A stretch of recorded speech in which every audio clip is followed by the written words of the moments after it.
সবাই ইব্রাহিম রে ধরছে, ইব্রাহিম চল আমরা পুজো দিতে যাব। সাইয়েদনা ইব্রাহিম ফানাযারা নাযরাতান ফিন নুজুম, তাকালেন আকাশে আর বললেন ইন্নী সাকিম, আমি যেতে পারবো না, আমি অসুস্থ। আমি কি আসলে সুস্থ ছিলেন? তো অসুস্থ বললেন কেন? কারণ অসুস্থতা দুই ধরনের, একটা শারীরিক আর একটা সাইয়েদনা ইব্রাহিম মানসিক ভাবে প্রচন্ড বিপর্যস্ত ছিলেন, অসুস্থ ছিলেন। এর কারণ গোটা উম্মত মূর্তির পূজা করে, এই দৃশ্য দেখে কোন নবী মানসিক ভাবে সুস্থ থাকতে পারে? উনি বললেন আমি অসুস্থ, তোমরা যাও। সবাই বলল ঠিক আছে আমরা যাই। ইব্রাহিম তুই আমাদের ঘরের মূর্তিগুলারে পাহারা দে। মূর্তি পাহারা দেওয়ার জন্য কারে পাওয়া গেছে?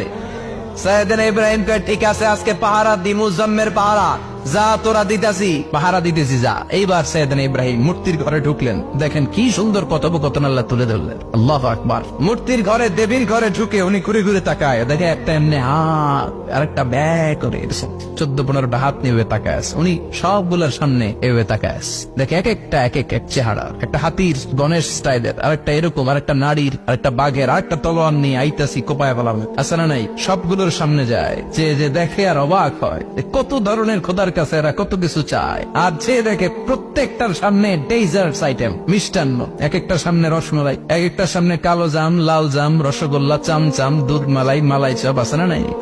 জিব্বায় পানি চলে আসছে নাকি? তো সাইয়েদনা ইব্রাহিম অবাক, কিরে এত মূর্তি, এত ডিজাইন, এত ভাবে এরা অঙ্গভঙ্গি করে আছে, এত খাবার দেয়া, খায় না কেন? সাইয়েদনা ইব্রাহিম ভাবলেন মনে হয় নাগাল পাই না, আমি একটু তুল্লা ধরি। উনি রসমালাইয়ের বাটিটা নিয়ে যেটা হা করে আছে ওইটার সামনে যায়, কয় খা।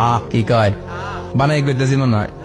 ফারাগা ইলা আলিহাতিহিম, মূর্তিগুলোর কাছে গেলেন। ফাকালা আলা তাকুলুন, খাবি না? খাবি না দাদা, আমি গেছি খা। কোরআন থেকে বলছে, ঠিক কিনা? উনি ভাবলেন ওরা হয়তো খেতে পারে না, নাগাল পাচ্ছে না, কিংবা আমারে দেখে লজ্জা পাচ্ছে। নিচ থেকে রসমালাইয়ের বাটি তুলে ধরলেন, উনি বললেন খা।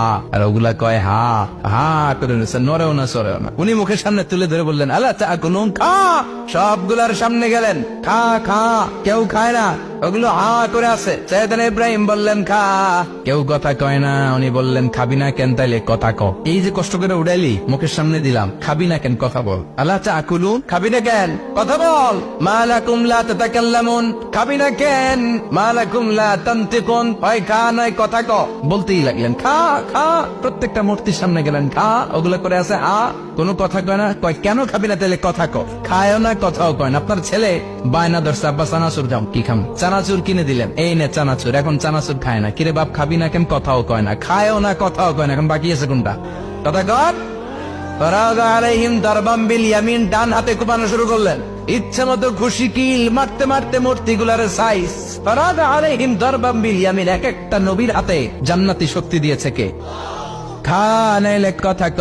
খায় না, কথাও কয় না, বাকি আছে মায়ের। মারতে শুরু করলেন, মারতে মারতে সব শেষ। তারপরে খুঁজে পেলেন একটা কুড়াল। কি পেলেন? কুড়াল দিয়ে মারতে আরো সুবিধা, খালি এটারে এভাবে মারে, ওইভাবে মারে। মারতে মারতে যতগুলো মূর্তি ছিল সবগুলো মেরে বড় মূর্তিটার গায়ে মারতে যাবে, ইন দা মিনটাইম স্টপ, কয় না এটারে মারো না। ফাজআলাহুম জুদাদান, সবগুলারে টুকরা টুকরা, ইল্লা কাবীর আল্লাহুম, 12টা ছাড়া ওইটারে রেখে দিলেন। আর বুদ্ধি করে কুড়ালটারে বড়টার কান্দে ঝুলাইয়া দিলেন, বড় মূর্তিটার কাদের মধ্যে ঝুলাই দিলেন। ঘটনাটা সুন্দর হয়েছে না? এখন কেমন যেন মনে হয় এটা কুপাইয়া দাঁড়া রয়েছে বাবার বেটার মতো। বড় পূজার শেষ, পূজার দিনক্ষণ শেষ। বিকেল বেলা পূজা মণ্ডপ থেকে সব এসে দেখে সর্বনাশ। পাহারাদার ইব্রাহিম কই, আনতা ফাআলতা হাযা বিআলিহাতিনা ইয়া ইব্রাহিম। ইব্রাহিম সর্বনাশ কে কইছে? তুই কইছত নি? কই আইনো, বড়টাই কইছে, ওইটারে জিজ্ঞেস করো। বল ফাআলাহু কাবীরুহুম হাযা ফাসআলুহুম ইন কানু ইয়ানতিকুন, কোরআন থেকে বলছে, আমি করি নাই। ওই দেখ কুড়ালটা কার কান্দে, বড়টার কান্দে, ওইটারে জিগা। সবাই কই খাইছে। সবাই বলে ইব্রাহিম তুমি কি জানো না এগুলো কথা বলে না? সাইয়েদনা ইব্রাহিম বলে যে এটা কথা কয় না, ওইটার পূজা করস কেন? যেটা কথা বলে না, যেটা নিজেরাই নিজেদেরকে মায়ের থেকে বাঁচাতে পারে না, নিজেরাই নিজেদেরকে রক্ষা করতে পারে না, তোরে কিভাবে রক্ষা করবে? এগুলোর পূজা কেন করিস? ফাবুরিতাল্লাযী কাফার, কারো কোনো জবাব নাই, লাজা। সবাইকে ইব্রাহিম তুই বড্ড বেড়ে গিয়েছিস, তোরে নমরুদের কাছে নেওয়া হবে, রশি দিয়ে পেঁচিয়ে নমরুদের কাছে নেওয়া হবে। নমরুদের নাম শুনছেন? শোনেন নাই বোধহয়। শোনেন নাই? পৃথিবীতে 4 জন বাদশা ছিল, যারা গোটা বিশ্বের বাদশা। গোটা বিশ্বের 2 জন কাফের, 2 জন মুমিন। মুসলমানের একজন হচ্ছে জুলকারনাইন, আরেকজন হচ্ছে সাইয়েদনা সুলাইমান। কাফের একজন হচ্ছে বাখতানাসার, আরেকজন হচ্ছে নমরুদ। এই নমরুদের কাছে নিয়ে যাওয়া হলো রশি দিয়ে বেঁধে। এবার নমরুদের সাথে কি ডায়ালগ মারছে এটা তো আর কোরআনে নাই। কথা তো এটাও আছে। নমরুদ বলে, ইব্রাহিম শুনলাম তুমি নাকি আমাদের খোদাগুলোরে মারছো, তুমি নাকি কোন আল্লাহর ইবাদত করো, তুমি নাকি কোন নতুন রবের তথ্য নিয়ে আমাদের বাবেল নগরীতে আগমন করেছো। আমি ছাড়া কোনো খোদা আছে বলে তো আমি শুনি নাই, এই বাবেল নগরীতে আমি ছাড়া কোনো খোদা আছে আজকে নতুন শুনলাম। কে তোমার খোদা, কি তার পাওয়া? এবার ডায়ালগ মারা শুরু করলেন সাইয়েদনা ইব্রাহিম। সাইয়েদনা ইব্রাহিম বললেন, রব্বি আল্লাযী ইউহয়ী ওয়া ইউমীত, আমার রব এমন রব যিনি জীবন দেয় আবার মরণও দেয়। নমরুদ বলে, তাই তোমার আল্লাহ